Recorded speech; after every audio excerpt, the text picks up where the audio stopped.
Devant elle se tenait Amadou, ça faisait un bon bout qu'elle ne l'avait plus revu. Elle l'a regardé d'un air pensif durant quelques secondes avant de revenir à la réalité. Bas. Vous êtes son copain? Son fiancé, monsieur. Quand elle a entendu ces propos, elle l'a regardé d'un air meurtrier. D'accord, dans ce cas je ne vais pas insister. Je m'excuse vraiment. Dit-il en jetant un dernier regard sur Amanda avant de s'en aller. Elle l'a regardé disparaître entre les rayons et quand il fut loin, elle s'est retournée pour faire face à Amadou. Qu'est-ce qui vous a pris de dire de telles bêtises? Désolé, c'est sorti tout seul. Ouais, c'est ça. Elle ne croyait nullement en ses dires. Comment tu vas? Je vais bien, monsieur Derouleau, et vous? Pourquoi tu fais toujours en sorte de maintenir une certaine distance entre nous? Vous n'avez pas honte. Sérieusement, après avoir posé un tel acte, vous espérez quoi de moi? Il a semblé déçu. Je vous ai déjà présenté mes excuses pourtant, j'avais mal agi, je le reconnais. Et vous ne vous gênez pas de faire la cour à l'ex-femme de votre employé? Quelle bassesse! Il savait au fond qu'elle n'avait pas tort, son acte était scandaleux mais il ne pouvait s'en empêcher. Tu m'as manqué. Allez-vous en nous acheter un article? Dit-elle d'un ton ferme. Il n'a su quoi dire et la seconde d'après il a pris un article au hasard et a soldé sa facture avant de s'en aller. Elle s'est tenue à distance jusqu'à ce qu'il parte. Le fait de le voir lui a rappelé son ex-époux et son cœur s'est brisé. Elle ne savait plus exactement ce qu'elle ressentait pour son ex-mari mais cet homme représentait pour elle l'une des raisons de sa situation actuelle. Et ça, même si elle voulait lui pardonner elle n'y arrivait pas, après cet épisode désastreux, elle a repris son boulot avec beaucoup d'efforts. Son esprit était dispersé, elle ne cessait de penser à lui, à cette proposition, à son mariage parti en miettes. Quand elle a terminé le boulot cette nuit-là, elle s'est empressée de regagner les 4 murs de sa chambre pour s'y réfugier à l'intérieur. C'était le seul endroit pour l'instant où elle se sentait en sécurité. Quelques semaines plus tard, depuis sa rencontre précédente avec Alessandro, Amanda n'avait plus eu de ses nouvelles. Elle poursuivait sa vie paisiblement et avait pu se faire remarquer par une agence de mannequinat internationale. Le responsable lui avait donné rendez-vous dans un restaurant ce soir et elle s'était apprêtée en journée pour faire bonne impression. Si elle parvenait à décrocher ce contrat, elle serait non seulement au devant de la scène et serait la priorité lors des choix des mannequins pour les défilés des grandes marques. C'était une chance inouïe pour elle et elle comptait sur sa bonne étoile pour que les choses se passent bien. À 7 heures du soir, elle s'apprêtait à s'y rendre lorsqu'elle a reçu un message du responsable lui indiquant le nouveau point de rencontre. Elle a du coup appelé Ravière pour qu'il lui donne plus de détails à ce sujet et quand elle a mis fin à l'appel, elle a su exactement où ça se situait et s'y est rendue sans perdre de temps. Lorsqu'elle est arrivée une demi-heure plus tard, elle s'est renseignée à la réception et l'une des employées lui a indiqué la cabine VIP où se trouvait le client. Sans perdre de temps, elle y est allée avec le cœur rempli d'espoir. Dès qu'elle est entrée, elle a trouvé le responsable en question. Il était en compagnie de 2 autres femmes et un monsieur assez corpulent aux yeux globuleux. Bonsoir. Roméo, le responsable de l'agence, l'a accueilli avec le sourire aux lèvres en l'invitant à s'asseoir. Elle a pris place juste à côté du type au look étrange et l'instant d'après, il lui a proposé à boire. Elle a décliné poliment mais il a tout de même insisté. Juste un petit verre ne vous fera pas de mal, voyons. Elle a accepté à contre-cœur car au fond, elle ne voulait pas qu'il pense du mal d'elle. Il s'est chargé de la servir personnellement et l'a regardée boire en insistant qu'elle le vide entièrement. Dès que ce fut le cas, il a affiché un sourire espiègle. Maintenant on peut parler affaires, dit-il d'un air mystérieux. D'accord. Elle espérait qu'il lui dise comment se fera son contrat et les différentes offres qui pourront s'offrir à elle mais au lieu de ça, il lui a dit tout autre chose. Lorsque je vous ai vue la première fois ma chère Vanessa, je vous ai trouvée très belle. Vous aurez du succès j'en suis certain mais voyez-vous, sans un soutien solide on ne peut pas avancer dans ce milieu.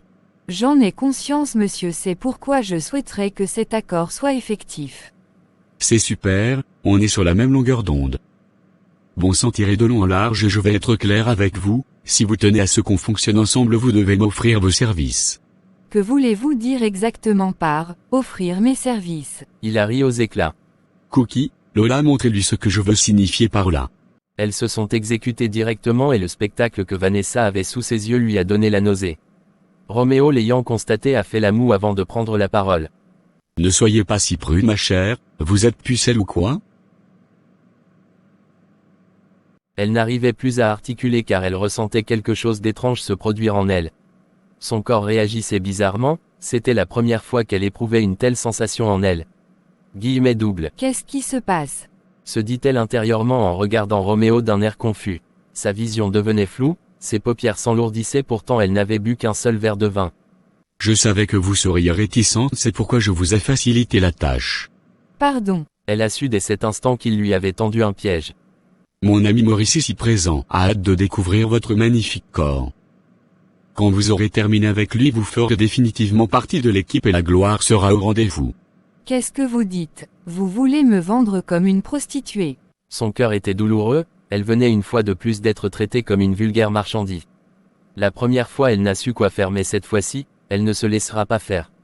Elle s'est levée brusquement pour quitter la cabine mais la phrase qu'il lui a dit ensuite lui a donné la chair de poule. J'ai mis une substance dans votre verre, qui fera naître en vous un désir sexuel si violent, que vous serez capable de coucher avec un fou juste pour faire taire ses pulsions. Aussi, je ne suis pas sûr que vous puissiez sortir de ce cadre sans mon autorisation. Elle l'a regardé d'un air horrifié, ce club privé lui appartenait. Comment avait-elle pu être si naïve? Venir à un rendez-vous seule. Elle est tout de même sortie de là en titubant, cherchant la direction des toilettes avec tâtonnement. Cela lui a pris pas mal de temps et quand elle y est parvenue finalement, elle s'est enfermée dans une cabine et a sorti son portable pour composer le numéro de Ravière. Elle voulait qu'il vienne la chercher pour qu'il la sorte de ce gouffre. L'instant d'après, elle a lancé l'appel. Ça a sonné plusieurs fois dans le vide. Dépitée et déboussolée, elle a réessayé plusieurs fois mais le même scénario s'est reproduit. Que faire?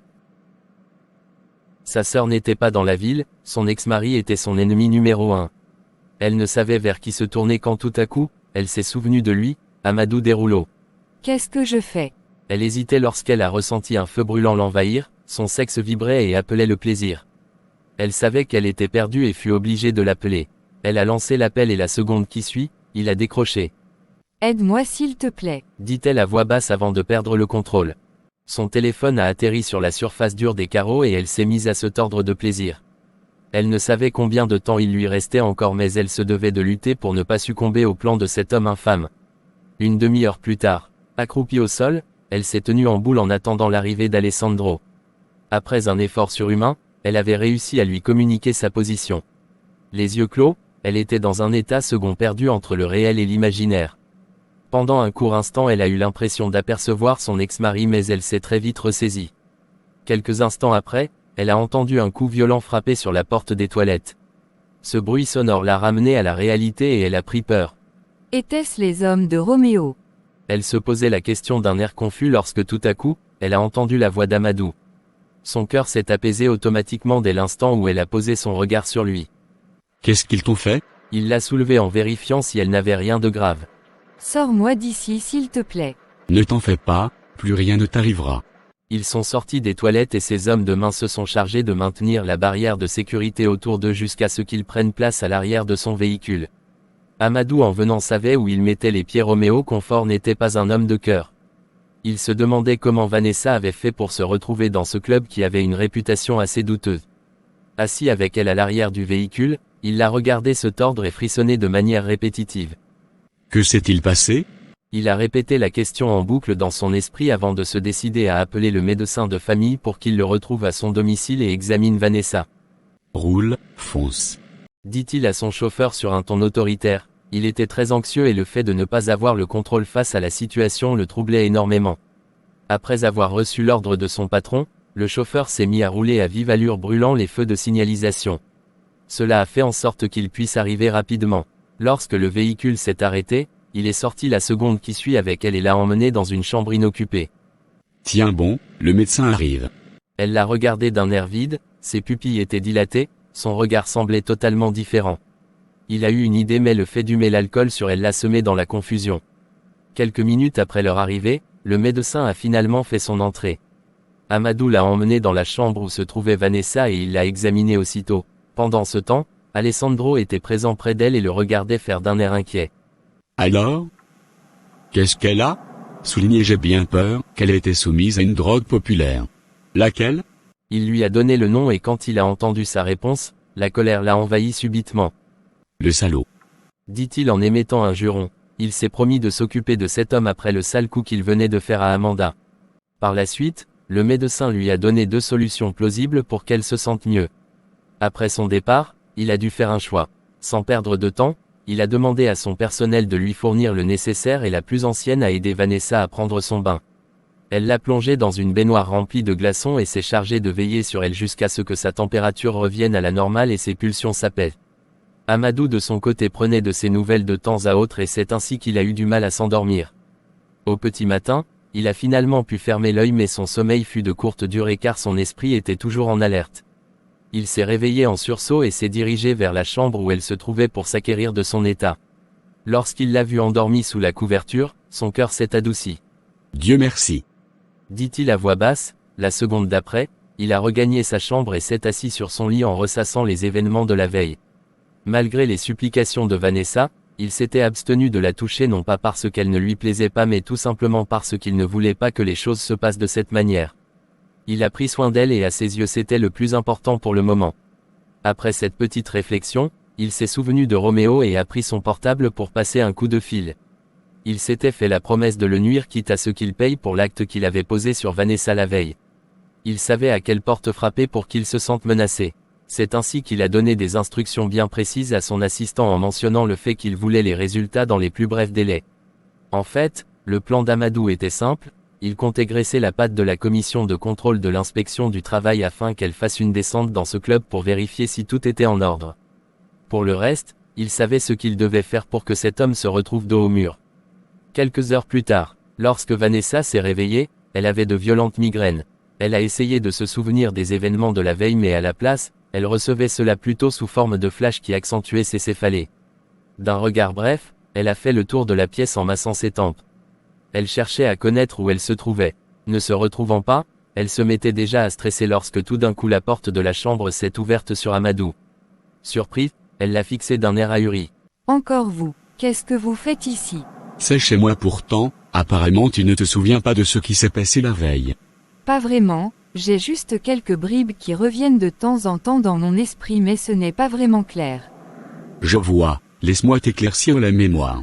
Il a pris place sur une chaise et s'est mis à lui raconter en gros ce qui s'était passé au cours de cette fameuse nuit. À la fin de son récit, il a remarqué son air horrifié.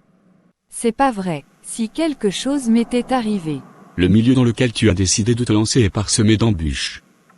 Il faut savoir avec qui marcher et surtout à qui faire confiance. Elle n'a pas compris à quoi il faisait allusion et l'a regardé d'un air inquisiteur. Cet homme avec qui tu collabores récemment a reçu une enveloppe pour que tu te retrouves dans cette situation.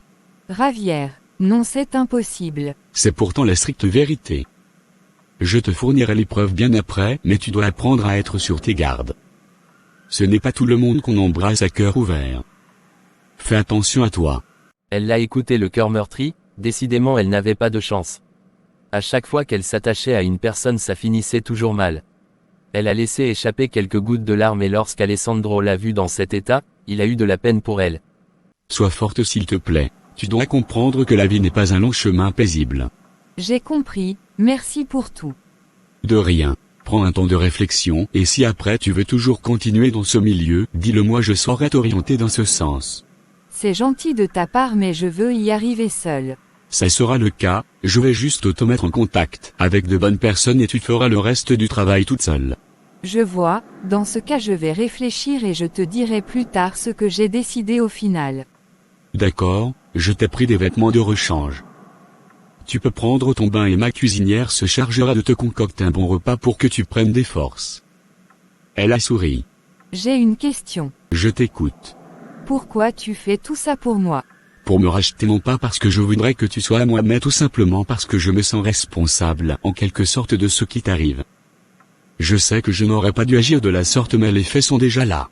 Tu as joué un grand rôle dans ma séparation avec mon ex-mari mais rejeter la faute entièrement sur toi ne serait pas louable de ma part. Malgré la proposition que tu lui as faite, il avait le choix de m'en parler mais au lieu de cela il m'a mis sur les faits accomplis et m'a livré comme du bétail à l'abattoir. Je comprends mieux, mais comme je l'ai dit si on pouvait remonter le temps je ne pense pas que je referais une chose pareille. Je me suis laissé guider par mon désir en faisant taire ma raison. Ah, on ne peut pas revenir en arrière.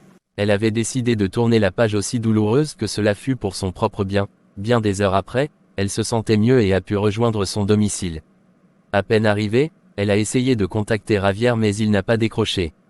Après les révélations d'Amadou elle s'était mise à remettre en question leur amitié. Quand je le verrai, il aura des explications à me fournir. dit-elle ensuite car malgré ses multiples appels, il n'a pas daigné lui répondre. Un mois plus tard, depuis l'incident dans le club de Roméo, Vanessa se contentait de son second boulot pour survivre. Elle n'avait plus eu de nouvelles de Javier ni par appel encore moins par message. À chaque fois qu'elle se rendait dans son local, c'était fermé. Elle avait l'impression qu'il n'avait jamais existé et toute cette situation était vraiment étrange. Après tout ce qu'elle avait subi, elle avait décidé tout de même de reprendre sa vie en main, c'est pourquoi.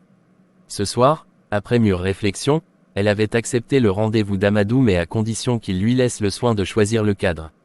Elle ne voulait pas lui être redevable et préférait de loin qu'ils aillent dans un endroit où elle serait en mesure de régler l'addition.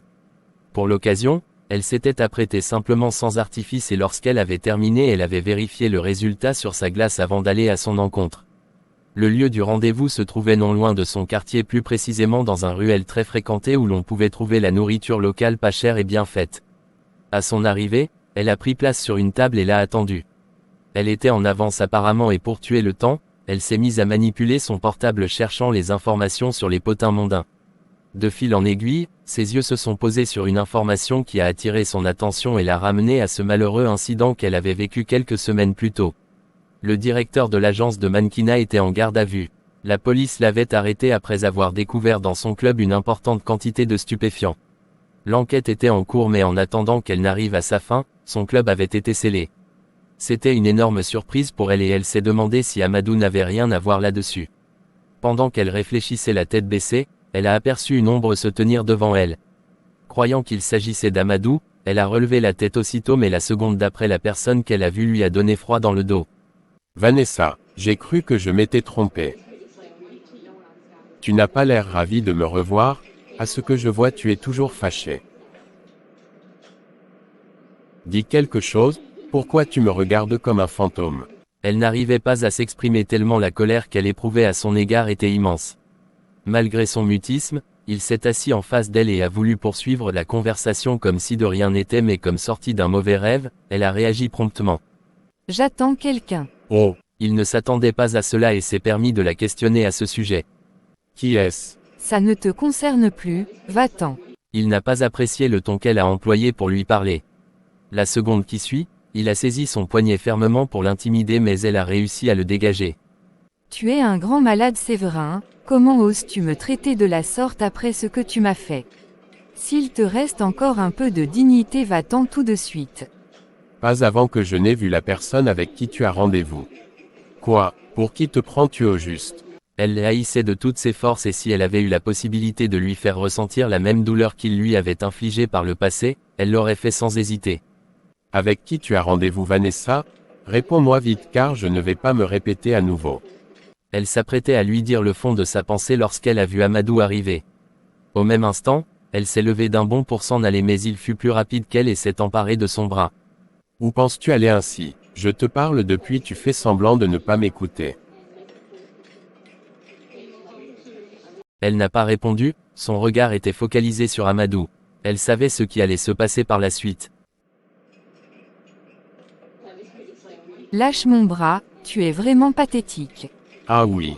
Il a vu finalement la personne qu'elle attendait durant tout ce temps et dans un état second, il a lâché son bras pour se diriger vers Amadou à grands pas. La scène qu'il était en train de produire dans le restaurant était horrible. Vanessa se sentait mal et de toutes ses forces elle a couru dans leur direction pour s'interposer. Vous êtes vraiment un minable, comme avez-vous pu me cocufier de la sorte? Et toi Vanessa tu es une sorcière.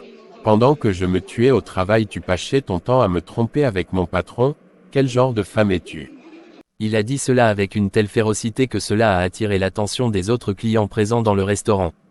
Des murmures se firent entendre et Vanessa s'est vue pointer du doigt. Une accusation sans preuve est passible de poursuite judiciaire monsieur Calderon, tenez bien votre langue dorénavant car je ne pense pas être en mesure de tolérer votre impertinence longtemps. La ferme, connard, je vais vous refaire le portrait sale chien. Il a bondi sur Amadou et s'est mis à lui donner des coups. Voyant cela, Vanessa a voulu prendre la défense d'Amadou mais sur le coup de la colère, Séverin l'a bousculé si violemment qu'elle a basculé de quelques pas et a fait une mauvaise chute. Sa tête a frappé le bord d'une des tables du restaurant et l'instant d'après, elle a perdu connaissance et du sang s'est mis à se répandre sur le carrelage. Séverin qui était dans tous ses états a perdu le contrôle quand il l'a vu allongé baignant dans son sang. Il a voulu s'enfuir mais la foule l'a arrêté directement. Amadou quant à lui s'est rapproché d'elle en panique et s'est mis à crier en donnant des instructions bien précises pour qu'on puisse la prendre en charge rapidement. Il craignait pour sa vie et de tout son cœur il souhaitait que rien de grave ne lui soit arrivé. 1 heure plus tard, Amadou se trouvait à l'hôpital dans un état second, il tournait en rond dans la salle d'attente en attendant d'avoir du nouveau concernant l'état de Vanessa. Ce qui était censé être une soirée amicale s'était transformé en une scène vraiment dramatique au point où l'image de son entreprise risquait d'être entachée suite aux vidéos diffusées sur le net où Séverin son employé l'accusait d'avoir couché avec son ex-femme. Tout lui tombait sur la tête, malgré cela il a essayé de rester fort pour ne pas chavirer. Concernant son employé, il avait exigé l'intervention des forces de l'ordre afin qu'il ne puisse pas sortir de là indemne. Il avait agi intentionnellement raison pour laquelle il devait répondre de ses actes. Perdu dans ses pensées, il ne s'est pas rendu compte que son portable était en train de sonner. En le sortant de la poche de son Jean, il a vu qu'il s'agissait de son père et a décroché la seconde qui suit. Bonsoir papa. Qu'est-ce qui se passe? C'est une longue histoire papa, je t'expliquerai tout quand on se verra. Cette histoire comme tu dis est en train de nous faire une mauvaise publicité. Je compte sur toi pour régler tout ça le plus rapidement possible. C'est compris papa. Bien, lorsque tu pourras, rejoins-moi à la maison. Ta mère s'inquiète pour toi. D'accord papa. Fais attention à toi. C'est compris. Il a raccroché juste après et a composé le numéro de son assistant ensuite pour qu'il s'occupe de faire le nettoyage sur la toile. Avec tout le stress qu'il vivait en ce moment, il n'avait pas voulu s'en charger rapidement mais les propos de son père n'étaient pas passés dans les oreilles d'un sourd. Après avoir pu régler la situation, il a pris place sur une chaise la tête baissée. Son esprit était troublé, tant qu'il n'avait pas du nouveau concernant son état, il ne serait pas en mesure de se calmer. Au poste de police, Séverine était en garde à vue et les policiers l'avaient interrogé concernant la scène qui s'était produite dans ce restaurant. Il n'avait pas cessé de clamer son innocence en prétendant qu'il avait été piégé par son patron.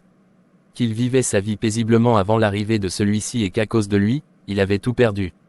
Même lorsque les policiers lui avaient demandé si c'était son patron qui avait initié la bagarre, il n'avait pas répondu concrètement.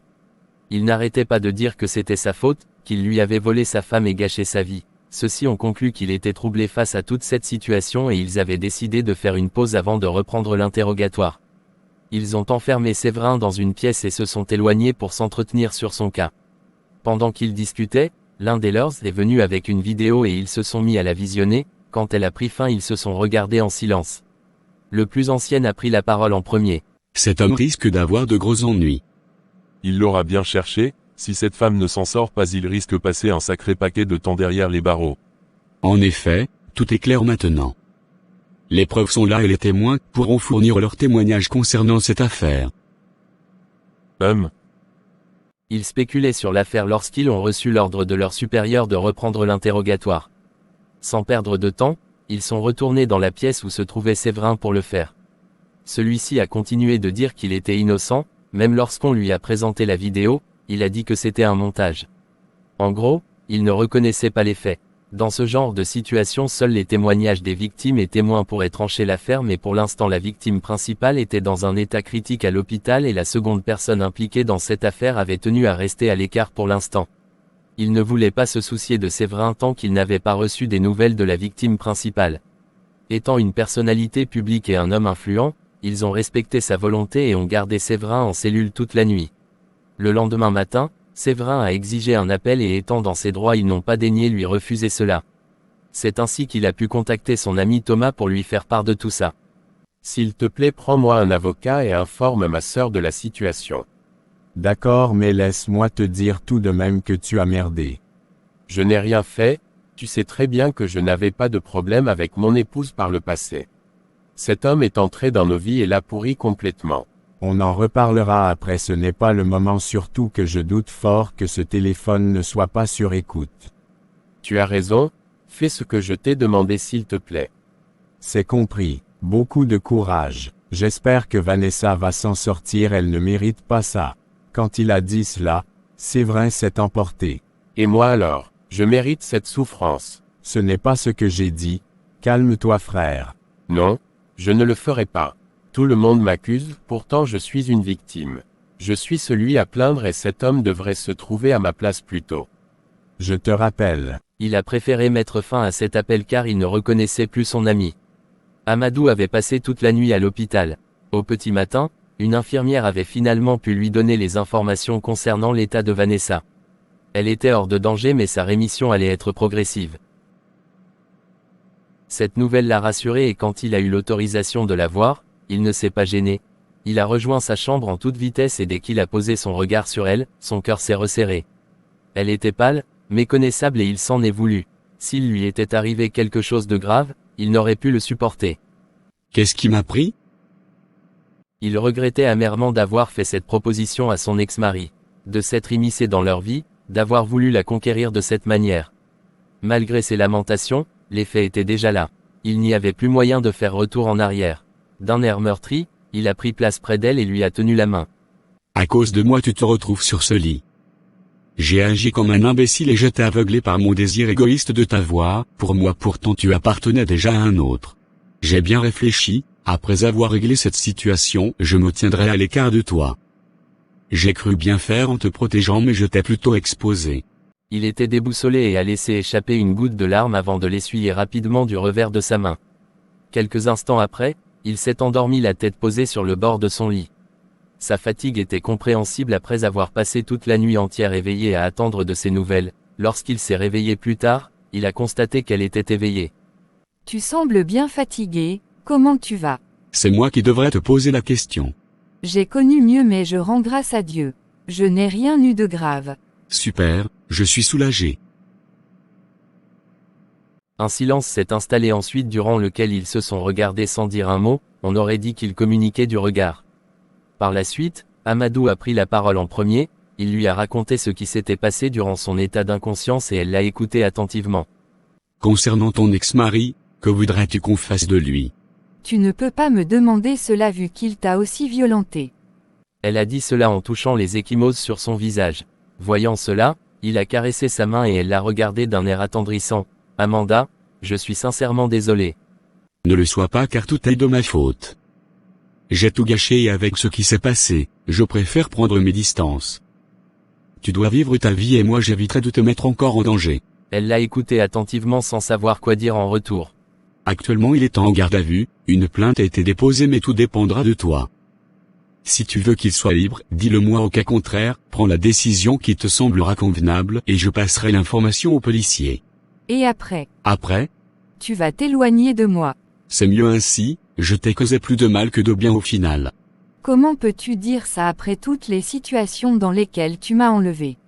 C'est vrai mais je t'ai exposé et si je n'avais pas été si égoïste tu serais encore avec ton époux et vous vivrez votre vie paisiblement. Elle a préféré se taire. Tu voudrais que j'appelle quelqu'un? Ma sœur, attends je te passe son contact. D'accord. Elle lui a communiqué cela et l'instant d'après elle a pu la voir en ligne. Amadou est sorti pour lui laisser un peu d'espace afin qu'elle puisse échanger librement. Quand il est revenu quelques minutes plus tard, elle avait déjà terminé.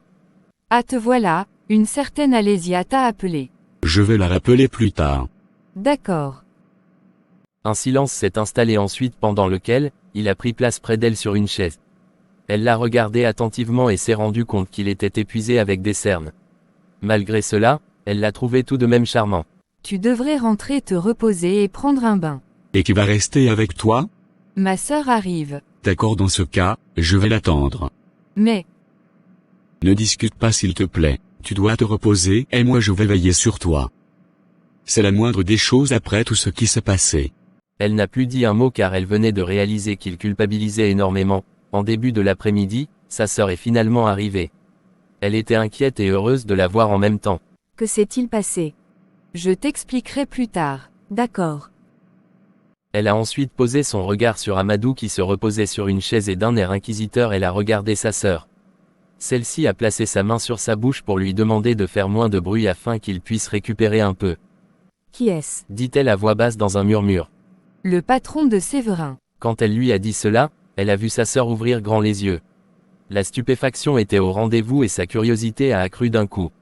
Eliane mourrait d'envie de lui poser tout un tas de questions mais ne pouvait le faire vu qu'il était encore présent.